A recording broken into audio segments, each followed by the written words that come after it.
Hello, linear algebra. This is Dr. Ryan Johnson. We're covering section 2.6 and 3.1 today. In this video, I have already recorded this video, but I made a technical error, and so I'm going to go redo my work, but I might go a little faster because I've already made all the annotation. So, let's begin.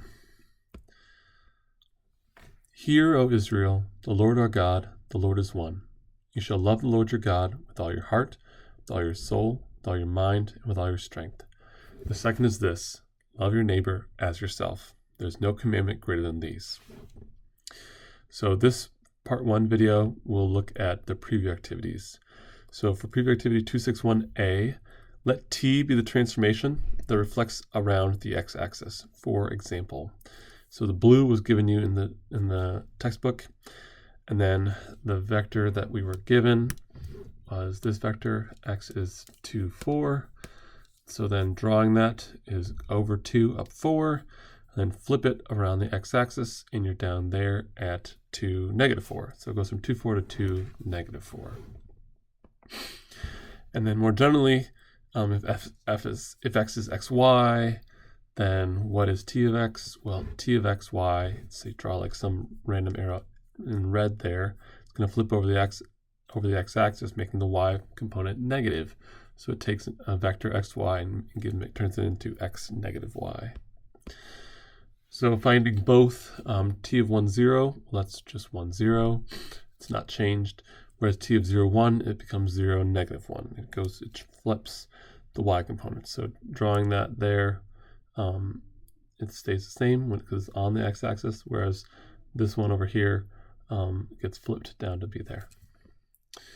Okay, so for part D, use the results to write the matrix A so that t of x equals ax. Then verify that t of xy agrees with what you found in part B.